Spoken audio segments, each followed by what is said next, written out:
కేవలం రాజకీయాలకే పరిమితం అయినట్టు ఉండేది సార్ మేము టీవీలో చూస్తున్నప్పుడు.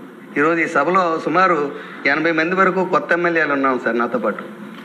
మాకందరికి ఇది నిజంగా చెప్పాలంటే ఒక అసెంబ్లీలాగా లేదు సార్, అది ఒక బిజినెస్ స్కూల్లా ఉంది సార్. మీరు చెప్తుంటే పాటలు నిజంగా మేము ఐఎం కలకటాలో క్లాసులు తీసుకుంటున్నప్పుడు గెస్ట్ ఫ్యాకల్టీస్ వచ్చి చెప్తుంటే వాటికే మురిసిపోయేవాళ్ళం. ఈరోజు మా అదృష్టం సార్, మీలాంటి సీఎం గారి దగ్గర మేము ఎమ్మెల్యేలుగా పనిచేయడం రియల్గా మా అదృష్టం సార్. Thank you sir. అంటే ప్రజలకు కావాల్సింది ఒక రాజకీయాలు సంక్షేమ కార్యక్రమాలే కాదు, రాంగ్ రన్లో వాళ్ళకి కావాల్సిన డెవలప్మెంట్, స్టేట్కి కావాల్సిన డెవలప్మెంట్ ఏంటి, ఎట్లా చేయాలి, అది మా ఎమ్మెల్యేలతోనే చేపించే విధంగా మీరు చేస్తున్న ఈ విజన్కి నిజంగా hats off sir. Thank you sir. Thank you very much. అధ్యక్ష, నేను ఒకటే విజ్ఞప్తి చేస్తున్నా, ఏదో నేను మొక్కుబడికి చెప్పడం కాదు. ఒక విధంగా ఆలోచిస్తే ఇక్కడ ఉండే ఎమ్మెల్యేలు అదృష్టవంతులు. నేను 78లో ఎమ్మెల్యేగా అయినప్పుడు చెప్తున్నా మీ అందరికీ, ఫస్ట్ టైం నేను ఎమ్మెల్యేగా అయితే అప్పుడు మా ప్రివిలేజెస్ ఏంటంటే 3 ల్యాండ్ లైన్ ఫోను ఎవరికైనా రికమెండ్ చేసుకోవచ్చు, ఫోన్ పెట్టుకోవడానికి. ల్యాండ్ లైన్ అది పనిచేయదు, అలాంటి ఫోన్ రికమెండ్ చేయొచ్చు. రెండోది 3 గ్యాస్ సిలిండర్లు రికమెండ్ చేయొచ్చు. మూడోది రైల్వే పాసులు.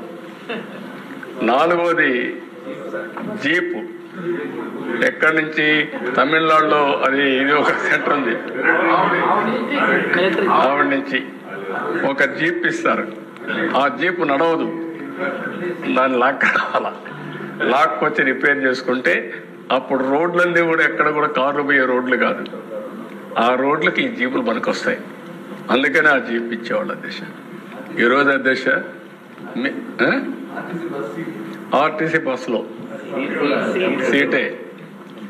ఇప్పుడు అధ్యక్ష ఆ స్టేజ్ నుంచి ఈరోజు ప్రపంచంలోనే నెంబర్ 1 దేశం అయ్యే పరిస్థితులు మనం ఆలోచిస్తున్నాం. 4వ అతిపెద్ద ఆర్థిక వ్యవస్థ, 1 yearలో 3వ ఆర్థిక పెద్ద వ్యవస్థ. ఈరోజు ఒకప్పుడు అమెరికా అంటే మనందరం భయపడేవాళ్ళం. ఇప్పుడు అమెరికా అన్నా ఏ దేశమైనా మేము కూడా సమానమైన చెప్పే పరిస్థితికి వచ్చామంటే అది భారతదేశం సాధించిన ప్రగతి. ఇవన్నిట్లో నేను వాచ్ చేస్తూనే ఉన్నా. ఏ అవకాశాన్ని వచ్చినా నేను వదిలిపెట్టాను. అది నాకు ఫస్ట్ నుంచి అధ్యక్ష. ఆ అవకాశాలు ఉపయోగించుకున్నాం కాబట్టి ప్రజలకు కూడా బెనిఫిట్ అయిన ఐటీ వచ్చింది, నేను స్టార్ట్ చేశాను. రిఫార్మ్ వచ్చింది, ఎవరు మాట్లాడకపోతే నేను మాట్లాడాను. ఫస్ట్ టైం దావోస్కు చాలామందికి రిజర్వేషన్ ఉంటే నేను ఓపెన్గా వెళ్ళాను. ఇండస్ట్రీ అనే వాళ్ళతో మాట్లాడకపోతే నేను ఇండస్ట్రీని ప్రమోట్ చేయడం కోసం సిఐ పార్ట్నర్షిప్లు పెట్టాను. దానివల్ల దేశం మనకు లాభం అంటే సంపద సృష్టిస్తేనే పేదరికాన్ని నిర్మూలన చేయగలుగుతాం. మీ జీవితాల్లో మీరు ఒకటే గుర్తుపెట్టుకోండి, కొత్తగా వచ్చిన ఎమ్మెల్యేలు అందరూ ఉన్నారు, చాలా మెజారిటీ ఉన్నారు. మీరు ఇవన్నీ కానీ మనం ఒక మంచి పబ్లిక్ పాలసీ తీసుకొస్తే ఆ పబ్లిక్ పాలసీ ఎన్నో కోట్ల మంది జీవితాలు మారుతాయి, వాళ్ళ భవిష్యత్తు మారుతుంది. ఆ విషయం మనం గుర్తుపెట్టుకోవాల్సిన అవసరం ఉంది ఈసారి. అందుకే నేను ఈ అసెంబ్లీలో కూడా మనం ఒకసారి చూస్తే అనేక విషయాలు ఇంకా మీరు నేర్చుకోవాల్సింది, నేను నేర్చుకోవాల్సింది. నేను ఒకే మాట చెప్తున్నా, ప్రతిరోజు నేను నిత్య విద్యార్థిని. కొత్త విషయాలు నేర్చుకొని ఆ కొత్త విషయాలు ప్రజలకు పనికొస్తాయంటే మళ్ళీ దాన్ని అమలు చేసుకుంటూ ముందుకు పోవడం, అదే చేస్తున్నాం, భవిష్యత్తులో కూడా చేస్తాం. నేను ముందే చెప్పాను మీ అందరికీ, నేను లాజిస్టిక్స్ అనే విషయం ఇంతవరకు ఎప్పుడూ మాట్లాడలేదు. ఇప్పుడు ఫస్ట్ టైం నేను లాజిస్టిక్స్ మాట్లాడుతున్నా. ఐటీ మాట్లాడడం వేరే. ఇప్పుడు ఐటీలో కూడా ఒకప్పుడు చూస్తే ఐటీ అలోన్ మాట్లాడాం. ఇప్పుడు real time governance, integration, quantum valley, quantum computing, ఇవన్నీ మనం మాట్లాడే పరిస్థితికి వచ్చాం. ఒకప్పుడు ఎనర్జీలో నేను రిఫార్మ్స్ తీసుకొచ్చా. ఒక మాటలో చెప్పాలని నేను అధికారం పోగొట్టుకున్నా. నన్ను అందరూ అన్నారు, లేనిపోయింది పట్టుకున్నావు నువ్వు, ఊరికి అనవసరం కదా అన్నారు. కాదు, ఎవరో ఒకరు లీడ్ చేయకపోతే కరెక్ట్ కాదంటే నేను ఆ రోజు విద్యుత్ శక్తి రిఫార్మ్స్ తీసుకొచ్చి 2004లో నేను దెబ్బతిన్నా. కానీ నాకు ఒక సాటిస్ఫాక్షన్, ఈ దేశంలో రిఫార్మ్స్ తీసుకొచ్చిన వ్యక్తుల్లో మొదటి వ్యక్తి నేనే. పవర్ సెక్టర్ రిఫార్మ్స్ తీసుకొచ్చాం. ఫస్ట్ రెగ్యులేటరీ కమిషన్ కూడా పెట్టాం. First regulatory commission. దాంతోనే మీరు చూస్తే first power project Jegurupadu by GVK, first airport Hyderabad green field, first flight Dubai to Hyderabad Emirates. ఇలాంటివి అనేక విషయాల్లో మనం ముందుకు పోయాం. టెలికమ్యూనికేషన్స్ అన్నీ ముందుకు పోయాం. ఈరోజు ఆ ఫలితాలు వస్తున్నాయి. ఈరోజు మనం వేసే అడుగు 2047కి మళ్ళీ చెప్తున్నా, మీ మనసులో గుర్తుపెట్టుకోవాలి, మీ మైండ్లో ఉండాలి. తెలుగు జాతి ప్రపంచంలో నెంబర్ 1 కావాలనేది లక్ష్యంగా పనిచేస్తున్నాం. ఇది సాధిస్తాం. మీరు రాసి పెట్టుకోమని మళ్ళా కోరుతూ, I'm very happy to associate with all of you. Youngsters చాలామంది ఎమ్మెల్యేలు ఉన్నారు. మీరు శాశ్వతంగా ఎమ్మెల్యేలుగా ఉండాలంటే పనులు చేయడం ఎంత ముఖ్యమో ప్రజలతో అనుసంధానం కావడం కూడా అంతే ముఖ్యం. అది చేస్తే ప్రజలు ఎప్పుడు మనతో ఉంటారు. నేను ఒకేసారి ఓడిపోయా, ఆసారి తప్ప ఇక్కడ అన్ని ఎలక్షన్లో గెలుస్తూ వచ్చాను. కాబట్టి మీకు కూడా ఇది ఒక మంచి అవకాశం. ప్రజాసేవ చేసే ప్రతి ఒక్క వ్యక్తిలో మనం కరెక్ట్గా ఆలోచిస్తే మనకు ఒక పేరుంటుంది, ప్రజలకు మనం మంచి చేసే అవకాశం ఉంటుంది. అది గుర్తుపెట్టుకోవాల్సి కోరుకుంటూ, వండర్ఫుల్ ఎక్స్పీరియన్స్. నాకు కూడా ఇంతమంది కూర్చోవడం అనేది అసెంబ్లీలో చాలా సార్లు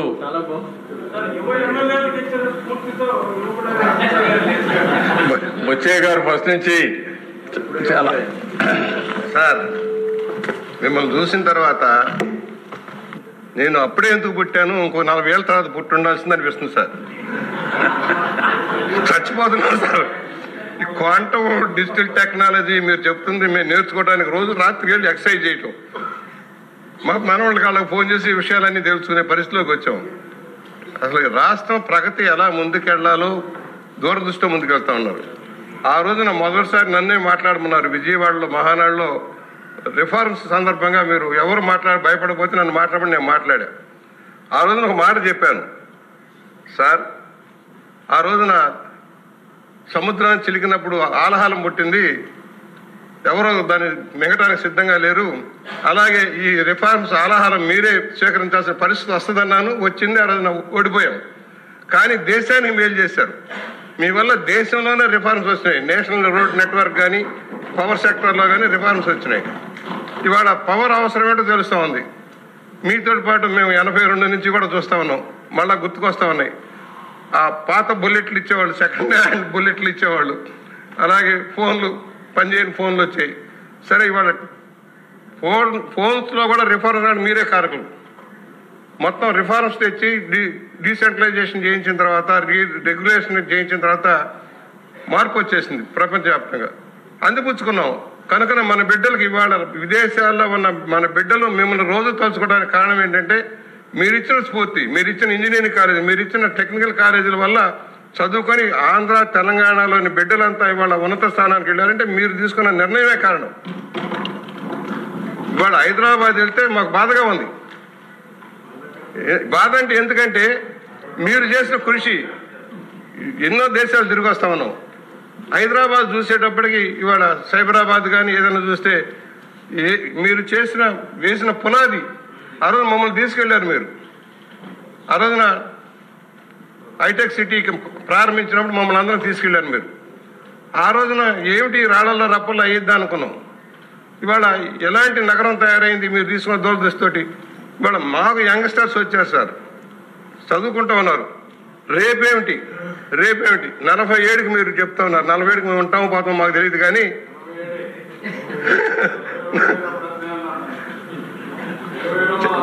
పెను మార్పులు వస్తాయి సార్ మీరు అన్నట్టుగా ప్రపంచం. ఎందుకంటే ఏదైతే మానవ వనరుల ఎసెట్ అని మీరు చెబుతున్నారో అదే మనకి ఎసెట్. హ్యూజ్ మార్కెట్, అమెరికాని మించిపోయే మార్కెట్ ఇండియాలో ఉంది. దానికి తగిన విధంగా యంత్రాలు తయారు చేసుకునే పద్ధతిలో మనం వెళ్తున్నాం. సాధ్యమా, అవుతుందా లేదనే సందేహాలు చాలా మందికి ఉంటాయి సార్. మీరు ఈ సంవత్సరంలో సాధించిన ప్రగతి సాధ్యమని నిరూపిస్తూ ఉంది. ఇన్ని లక్షల కోట్ల పెట్టుబడి తేగలిగారంటే ఒక రాక్షస ప్రభుత్వం నుంచి నమ్మకం కోల్పోయిన రాష్ట్రాన్ని మళ్ళీ నమ్మకం కలిగించి పరిశ్రమలు రావడానికి, ఉపాధి లభించడానికి కారకులయ్యారంటే మీ కృషి, మీ మీద ఉన్న నమ్మకం, కాన్ఫిడెన్స్ మా అందరిలో కూడా రావాల్సిన అవసరం ఉంది. కృషి చేస్తాం. మేము కూడా ఎంతవరకు వీలేదు అంతవరకు కృషి చేస్తాం. ఒకటి, రాష్ట్రం అంతా కూడా మీరు చాలామందికి తెలియాల్సింది ఏంటంటే, మీరు విజన్లో వివిధ ప్రాంతాల్లో డెవలప్మెంట్ ఎలా ఉండాలని నిర్ణయించారు, ఆ విధంగా ముందుకెళ్తా ఉన్నారు. వెనుకబడ్డ ప్రాంతాలకి బ్రహ్మాండమైన వెలుగు నింపుతా ఉన్నారు. మేము అనంతపూర్లో చూసినా, తిరుపతిలో, చిత్తూరులో చూసినా ఆ డెవలప్మెంట్ మనకు వెనకబడ్డ ప్రాంతాల్లో డెవలప్మెంట్ మాకు కనపడతా ఉంది. వ్యవసాయంలో మార్పు కనపడతా ఉంది. ఇవాళ అందుకనే మీరు తీసుకున్న స్ఫూర్తి మేము ముందుకెళ్తున్నాం. మా అందరికి ఒకటే, తెలుగు జాతి ముందుకెళ్ళాలంటే ధైర్యంగా ముందుకు సాగాల్సిన అవసరం ఉంది. మళ్ళా రాక్షసులు వస్తారు అనే నమ్మకం ఎవరిలో ఉండటానికి వీలు లేదు. ఎందుకంటే ఒక రాంగ్ ఇంటర్ప్రిటేషన్ ఇవ్వడానికి ప్రయత్నం చేస్తూ ఉన్నారు వాళ్ళు, గోబెల్స్ ప్రచారం ద్వారా, తప్పుడు ప్రచారం ద్వారా. ఇక వచ్చే అవకాశమే లేదు. 20 ఏళ్ళు 40 ఏళ్ళు సెంట్రల్ జైలు తప్పితే దిక్కు లేదనే పరిస్థితి మనం కల్పించాల్సిన పరిస్థితి ఉంది. కాన్ఫిడెన్స్, పెట్టుబడిదారులకి కాన్ఫిడెన్స్, ప్రజలకి కాన్ఫిడెన్స్. ఇది 30 సంవత్సరాలు కాదు, 40 సంవత్సరాలైన రాష్ట్రాన్ని ప్రగతి చంద్రబాబు గారి సారథ్యంలో సాధ్యమనే ఒక కాన్ఫిడెన్స్ తోటి ముందుకు సాగాలని సవినయంగా మనవి చేస్తూ, మీరు చేసిన కృషికి మీకు సహకరించిన పవన్ కళ్యాణ్ గారికి, మీకంటే ఎక్కువగా కష్టపడుతున్న లోకేష్ బాబు గారికి కూడా ధన్యవాదాలు, అభినందనలు తెలియజేస్తున్నాను సార్. 20 లక్షల ఉద్యోగాలు కల కాదు, ఖచ్చితంగా నిజమన్న నమ్మకం మీ సందేశం విన్న తర్వాత ఇక్కడ ఎమ్మెల్యేలకే కాదు సార్, రాష్ట్ర ప్రజలందరికీ వచ్చింది. మీకు నా హృదయపూర్వక అభినందనలు, ధన్యవాదాలు. అదేశ నేను బొచ్చేశ్వర్ గారిని అభినందిస్తున్నా. నా తర్వాత సీనియర్ మోస్ట్ ఎమ్మెల్యే ఆయనే ఇక్కడ ఈ హౌస్లో. కానీ స్ఫూర్తి కూడా నేను ఫస్ట్ నుంచి ఆయన చూస్తున్నా. ఏదైనా చెప్తే కొత్త సబ్జెక్ట్ కూడా నేర్చుకొని ఆ సబ్జెక్ట్ను కూడా ఓనర్షిప్ తీసుకొని మాట్లాడతాడు. ఇప్పుడే కాదు, రిఫార్మ్స్ అప్పటి నుంచి నేను చూశాను. వారు చెప్పినట్టు పాత రోజులు ఒకసారి జ్ఞాపకం చేసుకుంటే, ఇదే చట్టసభల్లో నేను చాలాసార్లు చర్చించినప్పుడు టెలికమ్యూనికేషన్ సెక్టర్ ప్రైవేటైజేషన్, అది డీరెగ్యులేషన్ అప్పుడు మాట్లాడినప్పుడు సెల్ ఫోన్ గురించి మాట్లాడితే నా మీద అయితే ఎన్ని ఎగతాళిలు చేశారంటే, జోక్స్ చేశారు. తిండి పెడతాది అన్నారు, 420 అన్నారు, ఒకటి కాదులేండి చాలా అన్నారు. కానీ ఎప్పుడు డాక్రా కూడా అట్నే అన్నారు, ఇంకా ఎగతాళి చేశారు. డాక్రా మహిళలు నేను ప్రోత్సహిస్తే అనవసరంగా చెరగొడుతున్నాడు, ఈయన ఇంటికాడ నుండి వాళ్ళందరినీ రోడ్డు మీద తిప్పుతున్నాడు అని చెప్పి ఎగతాళి చేశారు, ఎక్సెక్కాలు చేశారు. కానీ దిశ ఒకటి మాత్రం సాటిస్ఫాక్షన్, మనం చేసే పనులు శాశ్వతం. సుదీర్ఘ రాజకీయాల్లో నేను మనుగడ సాధించానంటే నేను నమ్ముకున్నది, నేను చేసిన కష్టాన్ని నమ్ముకున్నా, నేను చేసిన ఫలితాన్ని. ఇప్పుడే చౌదరి గారు అంటున్నారు తెలంగాణ ఈరోజు అక్కడికి పోతే బాధ కలుగుతుందని. ఏం బాధ వద్దు, వాళ్ళు బాగుండాలి, వాళ్ళకంటే ఇద్దరూ సమానంగా ముందుకు తీసిపోయే బాధ్యత, తెలుగు జాతిని నెంబర్ 1గా చేసే బాధ్యత మనం తీసుకున్నా. భారతీయులను కూడా మనందరం ఇండియన్స్, భారతదేశంలో ఉండే భారతీయులు కూడా ముందు వేడికి తీసుకుందాం. అందుకే నేను ఒక మాట చెప్పాను, నేను చాలామంది పాలిటీషియన్స్ చూశాను, ఈ విషయం మీకు గుర్తుపెట్టుకోవాలి.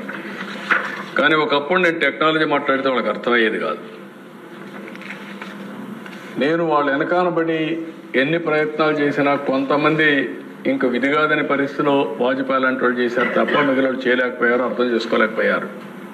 నాకంటే బాగా అర్థం చేసుకునే వ్యక్తి ప్రధానమంత్రి నరేంద్ర మోడీ గారు. రిఫార్మ్ కానీ టెక్నాలజీ కానీ రెండు కూడా అర్థం చేసుకోవడం కాకుండా అమలు చేస్తున్నాడు. అలాంటి సమయంలో ఇప్పుడు ఆయన చేసిన పని మీరు గుర్తుపెట్టుకోవాల్సింది, సెటిలైట్స్ ఓపెన్ కాంపిటీషన్లో పెట్టాడు. అంత మునుపంతా గవర్నమెంటే చేసాము, స్పేస్ అంటే గవర్నమెంటే చేయాలని. మనం శ్రీహరికోటలో లాంచింగ్ పెడితే ఆ లాంచింగ్ చూసి చాలా గర్వపడిపోయాడు. ఈరోజు మనం ఏం చేస్తున్నాం, ప్రైవేటైజ్ చేశారు. ఆయన ప్రైవేటైజ్ చేశాడు, నేను ఇమ్మీడియట్గా స్పేస్ సిటీ తీసుకొచ్చాను. ఫస్ట్ టైం ఇండియాలో స్పేస్ సిటీ తీసుకొచ్చిన రాష్ట్రం మన రాష్ట్రం. రెండోది, డ్రోన్స్ ఉన్నాయి, పాలసీ కూడా సరిగా రాలేదు. ఇటీవల కాలంలో పాకిస్తాన్ పైన మనం చేసినప్పుడు డ్రోన్స్ ఎఫెక్టివ్గా ఉపయోగించాం మనం. ఈరోజు దాన్ని ఆలోచించి ఓర్వకల్లో డ్రోన్ సిటీ తయారు చేసి పెట్టాం. అక్కడ కూడా one of the best hub కింద డిఫెన్స్ ఏరోస్పేస్కి సివిలియన్ అప్లికేషన్ పెట్టాం. ఎలక్ట్రానిక్స్ ఒకప్పుడు కష్టపడ్డా, ఇప్పుడు ఎలక్ట్రానిక్స్ వచ్చేస్తున్నాయి, పెద్ద ఎత్తున వస్తున్నాయి. ఏరోస్పేస్ ఇది ఫ్యూచర్. ఏరోస్పేస్ కోసం కూడా మనం ఒక సిటీని తయారు చేసుకొని ముందుకు పోతున్నాం. ఇప్పుడు ఇవన్నీ తయారు చేయాలంటే హ్యూమన్ రిసోర్స్ కావాలంటే చేస్తున్నాం. క్వాంటమ్ మెషిన్ పెట్టారు 23. అందరూ ఇనిషియేటివ్ తీసుకున్నారు, కానీ ఎవరు ముందుకు రాలా. నేను తీసుకున్నప్పుడు కొంతమంది అడిగారు ఇది సాధ్యం అంటే కాదు అని చెప్పి పిలిపించి మాట్లాడాను. IBMతో మాట్లాడా, TCSతో మాట్లాడా, వాళ్ళే ఒప్పుకున్నారు. మేము అయ్యుంటే 3 ఏళ్ళు పట్టేది సార్, మీరు మమ్మల్ని కోర్సులు పెట్టి చేస్తారా, ఏం చేస్తారో నాకు తెలియదు, కాంప్రమైజ్ కమ్మన్నారు, MOUలు రాయమన్నారు. మేము 1 monthలో రాసుకొని వచ్చాం. కాబట్టి ఇప్పుడు ఒక నమ్మకం వచ్చింది, 5-6 నెలల్లో మేము తీసుకొస్తామని. మెషిన్ ఇది రెడీ ఇన్ అమెరికా. మెషిన్ తేవడానికి అగ్రిమెంట్ కావాలా, అది రావడానికి IBM ఇది రెడీ. అప్పుడు అందరిని కూర్చోబెట్టి కన్సార్టియం తయారు చేస్తే ఇమీడియట్గా పని అయింది. క్వాంటమ్ మెషిన్ క్రియేట్ చేశారు government of India. Quantum first computer అమరావతికి వస్తుంది. దీనివల్ల అమరావతి క్వాంటమ్ వ్యాలీగా తయారయ్యే పరిస్థితి. అమెరికాలో సిలికాన్ వ్యాలీ ఉంది, ఇది ఒక చరిత్ర గుర్తుపెట్టుకోండి. సిలికాన్ వ్యాలీ అమెరికాలో మీరు చూస్తే కాలిఫోర్నియా, అక్కడ మొత్తం వీళ్ళు లాంచ్ చేస్తున్నారు. ఇప్పుడు అమరావతిలో మన క్వాంటమ్ వ్యాలీ ఉంది. I'm proud. దేశానికి ఒక క్వాంటమ్ వ్యాలీని మనం ఇచ్చాం. అక్కడ సిలికాన్ వ్యాలీ ఉంటే మనం క్వాంటమ్ వ్యాలీ పెట్టుకోముందు పరిస్థితికి వచ్చాం. గ్రీన్ హైడ్రోజన్ ప్రధానమంత్రి ప్రమోట్ చేశారు. నేను దానికి యాడ్ చేసి గ్రీన్ హైడ్రోజన్ హబ్ కింద వ్యాలీ కింద ఇక్కడ తయారు చేస్తున్నాం ఆంధ్రప్రదేశ్ రాష్ట్రాన్ని. అంటే పాలసీస్ ఉన్నాయి, మీరు కూడా ఎమ్మెల్యేలు గుర్తుపెట్టుకోవాలి. ఆ పాలసీని అడ్వాంటేజ్గా తీసుకొని మనం ఆచరణలో మొదలు పెట్టాలి, పబ్లిక్ పాలసీ తేవాలి. అప్పుడే ఇది అవుతుంది. చౌదరి గారు, ఐఎమ్ వెరీ హ్యాపీ. ఫస్ట్ నుంచే మీతో అసోసియేట్ అయ్యాం. నేను చూస్తూనే ఉన్నాను నిన్ను. నీకు ఉత్సాహం మాత్రం, నువ్వు ఏ పని ఉన్నా కూడా ఇవారే మోడల్ కింద పనిచేస్తూనే ఉంటావు. తెల్లవారితో నిద్ర లేస్తే ఇంక ఊర్లకి వెళ్ళిపోయి మళ్ళా ఎక్కడ లేని ఎనర్జీ బిల్డప్ చేసుకొని మళ్ళీ ఇంటికి వచ్చి పడుకుంటావు. అన్నిట్లో ఉంటాడు. అన్నిట్లో ఆ స్పిరిట్ వేరే. మనిషిలో ఎక్కడ లేని ఎంతూజియాజం, స్పిరిట్, చిన్న పెద్ద తేడా లేదు, అందరితో కలిసిపోతూ ఉంటాడు. ఏదో చెప్పాలని ఎగ్జైట్మెంట్ లో ఉన్నారు సార్. ఆఖరి అవకాశం ఆంజనేయులు గారు. మనం గుర్తు టైం అయింది దిశ. మనం ఈ 1 year 3 monthsలో 10 లక్షల కోట్ల రూపాయలు మనకు పెట్టుబడులు వచ్చాయి. ఇప్పుడు మనం చేసింది క్లియరెన్స్ ఇచ్చినట్టే చెప్పాను. ఇంకా మనం చేయాల్సిన చాలా ఉన్నాయి. ఇదే అట్మాస్ఫియర్ క్రియేట్ అయితే డెఫినెట్గా సాధ్యం అని చెప్పి తెలియజేసుకుంటూ, వండర్ఫుల్ మీటింగ్ అధ్యక్ష. మీరందరూ కూడా వినడమే కాకుండా ఉత్సాహం చూపిస్తున్నారంటే ఇది శుభ పరిణామం, రాష్ట్రానికి గర్వకారణం అని చెప్పి మరొకసారి తెలియజేసుకుంటూ సెలవు తీసుకుంటున్నాం. ఈనాటి సమావేశం